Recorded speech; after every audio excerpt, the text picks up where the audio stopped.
যখন হুদ আলাইহিস সালাতু ওয়াস সালাম আদ জাতিকে বললেন আল্লাহর গজব আসতে পারে, আদ জাতি উত্তরে বলল, মান আশাদ্দু মিন্না কুওয়া, আজকের পৃথিবীতে আমাদের চেয়ে শক্তিশালী এমন আছে কে যার ভয় তুমি আমাদেরকে দেখাও।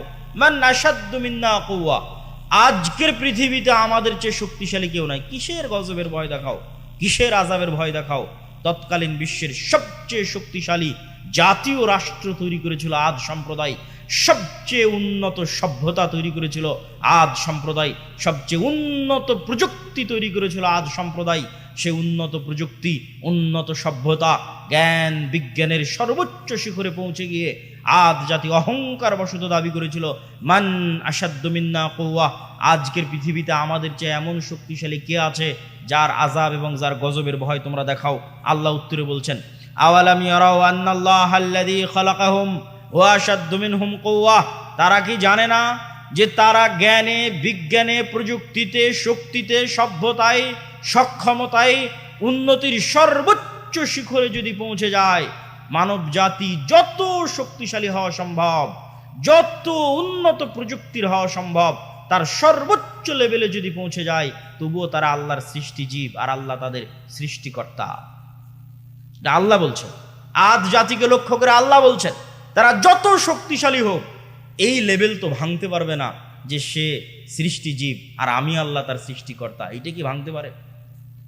আজকের ইসরায়েল, আজকের আমেরিকা, আজকের ভারত দাবি করতে পারে, মান আশাদ্দু মিন্না কুওয়া, আজকের পৃথিবীতে আমাদের যে শক্তিশালী আছে কে, কে শক্তিশালী আছে দাবি করতে পারে। কিন্তু আল্লাহ সুবহানাহু ওয়া তাআলা উত্তরে বলছেন, তোমরা শক্তিতে সামর্থ্যে যত সর্বোচ্চ পর্যায়ে পৌঁছে যাও, তারপরেও এই লেভেল অতিক্রম করতে পারবে না যে তোমরা হচ্ছে সৃষ্টি জীব আর আল্লাহকে সৃষ্টিকর্তা। তো যিনি সৃষ্টিকর্তা উনি কি সৃষ্টি জীবের চেয়ে শক্তিশালী নন? শক্তিশালী, চিরন্তন এবং চিরস্থায়ীভাবে শক্তিশালী। তাহলে আদ জাতির এই গর্ব এবং এই অহংকারকে আল্লাহ সুবহানাহু ওয়া তাআলা এবার ধ্বংস করে দিচ্ছেন।